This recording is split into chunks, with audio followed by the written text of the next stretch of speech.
আসসালামু আলাইকুম সবাইকে। আশা করি আপনারা সবাই অনেক অনেক ভালো আছেন। আজকে 21শে ফেব্রুয়ারি আন্তর্জাতিক মাতৃভাষা দিবস। আজকের দিনটি স্মরণ করে আমরা অনেকেই শহীদ মিনারে ফুল দিতে যাই। এই বিষয়টি ইসলামে কতটুকু শরীয়ত সম্মত এবং পড়াশোনা করে আমি কি জানতে পেরেছি এটি আপনাদের সাথে শেয়ার করব। প্রথমে শুরু করি শহীদ শব্দটি দিয়ে। শহীদ শব্দটি মূলত একটি আরবি শব্দ। এই শব্দটির আবিধানিক অর্থ প্রত্যক্ষ বা সাক্ষী। এই শব্দটি সাধারণত দোভাষী বাংলা পুঁথির মাধ্যমে বাংলা ভাষায় প্রবেশ করে এবং পরবর্তীতে কাজী নজরুল ইসলাম ক্ষুদিরামকে বাংলার প্রথম শহীদ হিসেবে অভিহিত করেন। এরপর থেকেই এটি ব্যাপকভাবে প্রচলিত হতে থাকে বাংলা ভাষায় এবং এক পর্যায়ে গিয়ে ভাষা শহীদদের জন্য আমরা এই শব্দটি ব্যবহার শুরু করি। চলুন এবার জেনে নিই প্রকৃত শহীদ কারা। আল্লাহ সুবহানাহু ওয়া তাআলার কালিমাকে সমুন্নত করার জন্য আন্তরিকভাবে লড়াই করতে গিয়ে যে শহীদ হন তিনি মূলত প্রকৃত শহীদ। রাসূলুল্লাহ সাল্লাল্লাহু আলাইহি ওয়াসাল্লাম বলেছেন, যে মুসলমান তার জীবন রক্ষার্থে, তার দিন রক্ষার্থে, তার সম্পদ রক্ষার্থে এবং তার পরিবার রক্ষার্থে নিহত হন সে শহীদ। আবু দাউদ ও তিরমিজি। এছাড়াও প্লেগ, পেটের রোগ, ডুবে মৃত্যু, ধ্বংসস্তূপের নিচে চাপা পড়ে মৃত্যু এবং আগুনে দগ্ধ মৃত্যু হলেও তাদেরকে শহীদ হিসেবে ইসলামে গণ্য করা হয়। আল্লাহর কাছে শহীদদের মর্যাদা অপরিসীম। কোরআনে ইরশাদ হয়েছে, যারা আল্লাহর রাস্তায় নিহত হয় তাদেরকে মৃত বলো না, এবং তারা জীবিত এবং তাদের রবের কাছে তারা রিজিক প্রাপ্ত। সূরা আলী ইমরান আয়াত 169। হাদিস শরীফে এসেছে, শহীদদের মৃত্যু যন্ত্রণা পিঁপড়ার কামড়ের চেয়ে বেশি অনুভূত হয় না এবং কিয়ামতের দিন তারা নিজেদের পরিবারের 70 জনের জন্য সুপারিশ করতে পারবে। আবু দাউদ। চলুন এবার জেনে নিই ইসলামের শিরক ও বিদআতের সংজ্ঞা। আল্লাহর সাথে সরাসরি কাউকে অংশীদার করা বা কোনো কিছুকে ইবাদতের যোগ্য মনে করাই হলো শিরক। নিশ্চয়ই আল্লাহ তাকে ক্ষমা করেন না যে তার সাথে শরীক করা হয় এবং এটি ছাড়া অন্য যে কোনো পাপ যাকে ইচ্ছা ক্ষমা করে দেন। সূরা নিসা আয়াত 48। শিরক সবচেয়ে বড় জুলুম এবং জান্নাত হারাম হওয়ার অন্যতম কারণ। সূরা মাইদা আয়াত 72। বিদআত দিনের মধ্যে এমন নতুন কিছু বিষয় প্রবর্তন করা যা রাসূল সাল্লাল্লাহু আলাইহি সাল্লাম ও তার সাহাবীরা করেননি অথচ সওয়াবের উদ্দেশ্যে করা হয়। রাসূল সাল্লাল্লাহু আলাইহি সাল্লাম বলেছেন, প্রতি নতুন উদ্ভাবিত বিষয় বিদআত এবং প্রতি বিদআতই ভ্রষ্টতা। এই প্রতি নতুন উদ্ভাবিত বিষয় যেটার কথা বলা হয়েছে এটা ইসলামের শরীয়তের কথা বলা হয়েছে এখানে। সহিহ মুসলিম। নূহ আলাইহিস সালাম ও ইব্রাহিম আলাইহিস সালামের কাহিনীতে আমরা দেখতে পাই শিরকের বেশ কিছু ঘটনা আল্লাহ সুবহানাহু ওয়া তাআলা উল্লেখ করেছেন এবং শিরকের সূচনা বিষয়ে যে ঘটনাটি উল্লেখ রয়েছে এটি নূহ আলাইহিস সালামের ঘটনাই উল্লেখ রয়েছে।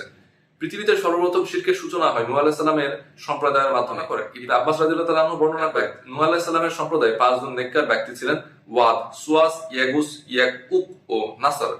তাদের মৃত্যুর পর শয়তান লোকদেরকে তাদের উদ্দেশ্যে স্মৃতি স্থাপন ও মূর্তি বানানোর প্ররোচনা দেয়। পরবর্তী প্রজন্ম ধীরে ধীরে এসব মূর্তি পূজা শুরু করে এবং শিরকে লিপ্ত হয়।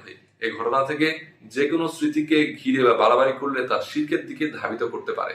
শহীদ মিনারে ফুল দেওয়া চার মাযহাব ও সালাফি এর মতামত। এই প্রসঙ্গে চার মাযহাবের ইমাম হানাফি, মালিকি, শাফি ও হাম্বলি ইমামদের থেকে সরাসরি শহীদ মিনার সংক্রান্ত কোনো বক্তব্য না পাওয়া গেলেও তাদের মূলনীতি হলো ইবাদত ও লেনদেনের ক্ষেত্রে কুরআন ও সুন্নাহ অনুসরণ। যেহেতু শহীদ মিনারে ফুল দেওয়া ইসলামের অনুমোদিত পদ্ধতি নয় এবং অমুসলিমদের সংস্কৃতি থেকে আগত, তাই তা নাজায়েজ ও বিদআত হিসেবে গণ্য হবে। সালাফি ইমামগণ এ বিষয়ে স্পষ্ট মত দিয়েছেন। তাদের মতে শহীদ মিনারে ফুল দেওয়া সরাসরি শিরক না হলেও শিরকের দিকে ধাবিত হওয়ার মাধ্যম, যা রিয়া বা লোক দেখানো এবং কাফিরদের অন্ধ অনুকরণ। রাসূলুল্লাহ সাল্লাল্লাহু আলাইহি ওয়াসাল্লাম বলেছেন, যে ব্যক্তি বিজাতির সাদৃশ্য অবলম্বন করে সে তাদের দলভুক্ত। সুনানে আবু দাউদ 4031। এছাড়াও তিনি সতর্ক করে বলেছেন, মুসলিমরা পূর্ববর্তী ইহুদি খ্রিস্টানদের রীতিনীতি পদে পদে অনুসরণ করবে। এটি কিয়ামত সংক্রান্ত একটি হাদিস, যেটিতে বর্ণনা করা হয় কিয়ামতের আগে মুসলিমরা ইহুদি এবং খ্রিস্টানদেরকে পদে পদে অনুসরণ করবে এবং রাসূল সাল্লাল্লাহু আলাইহি ওয়াসাল্লাম এক পর্যায়ে গিয়ে বলেন, তারা যদি কোনো গর্তে প্রবেশ করে তারাও সে গর্তে প্রবেশ করবে। তাহলে ইসলামের শহীদদের সম্মান জানানোর পন্থা কি? ইসলাম মূলত মুসলিম ও শহীদদের সম্মান জানানোর পদ্ধতি নির্ধারণ করে দিয়েছে। তাদের জন্য দোয়া করা, মাগফিরাতের কামনা করা, তাদের পক্ষ থেকে দান সাদাকা করা, সাদাকায়ে জারিয়া বা কল্যাণমূলক প্রতিষ্ঠান প্রতিষ্ঠা করা এবং তাদের আত্মত্যাগের চেতনাকে কাজে লাগিয়ে সমাজ গড়া, এসবই অনুমোদিত পন্থা। পক্ষান্তরে স্মৃতিস্তম্ভ নির্মাণ, পুষ্পস্তবক অর্পণ, নীরবতা পালন, মোমবাতি প্রজ্বলন ইত্যাদি অমুসলিমদের সংস্কৃতি এবং ইসলাম সম্মত নয়। বাংলাদেশের প্রেক্ষাপটে শহীদদের সম্মান জানানো। বাংলাদেশের প্রেক্ষাপটে ভাষা শহীদদের সম্মান জানানোর পদ্ধতি 21শে ফেব্রুয়ারিতে শহীদ মিনারে ফুল দেওয়া একটি জাতীয় আবেগ ও সাংস্কৃতিক চেতনার বিষয়।